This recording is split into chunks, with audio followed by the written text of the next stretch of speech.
Hey everybody, it's your girl Michelle. Y'all listen, I actually have somewhere to go today. Usually I do these get ready with me's and I show you guys how I install my wigs, and I don't go nowhere, girl. I'm going somewhere today. I'm going to an all-white party that my husband got invited to, and I'm really excited about it. So Nadula sent me this gorgeous unit. It's got a few new features. As you can already see, she turned out gorgeous. So let me show y'all the wig. When I tell you it's something about these curls, here's a little close-up. She's already pre-plucked, she's pre-bleached, and I don't know if you can really see this, but if you look a little bit closer, you'll see that she came with some kinky edges. I'm gonna show you guys how I navigated that. For quality, you always wanna make sure your curly units are full at the bottom. You don't want them tapering off into thinness. This is the cap construction. She is a 7x5. So this is a no slip wig cap, all right? You see that silicone all around the perimeter on the edge. There is the elastic band that's in the wig cap. You can actually remove this if you like. We have these two adjustable straps in the back along with this nape comb, and these elastic straps keep everything flat, super stretchy, very snug fit. You see how that stretch begins where the lace ends? Like I mentioned before, the silicone strip all the way around, and that is gonna make sure that nothing moves. And it's a drawstring, girl. What? Y'all know that's my favorite. But do you see the stretch, okay? All right, so you got that little nodule, pull this drawstring, lock it. Boom, and it's not going anywhere. And this is how thick the nape is. So before I start installing, I'm gonna go ahead and use my DIY tint. I just wanna make sure that everything looks seamless. This is just some foundation and some alcohol in the spray bottle.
So on to my favorite part about curly units, and that is the volume that you get. So I'm using my pick strategically. Now this can change the look of the whole unit. Sometimes you might want that like slipped down wet look, but I like really fluffy curls. And y'all, look at it. I turned on my fan. I was flinging this wig around, girl. My part stayed in place. Curls didn't get frizzy. So there's a lot of movement. Don't nobody want no stiff curls. And that is it. So I was playing around with hairstyles, and this is the first one. I wanted to see how it would look in an updo, so I'm gonna do that for you guys.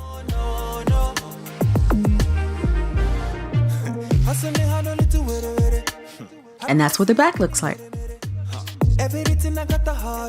The all-white party was a blast. They were playing my favorite classic cookout songs. The food was good. The energy was even better. He was wearing a white suit and he looked good. He had a hat on. I said, Sammy, leave the hat at home. So then I was curious and I wanted to see what it would look like with the middle part. So I'm gonna go ahead and show you guys that. Thank you guys so much for watching this video. Thank you, Nadula Hair, for sending me this gorgeous wig. We had a blast. Something about big curly hair always gives nature goddess to me. I love it so much. I can't help but feel amazing when I wear hair like this. It's very feminine.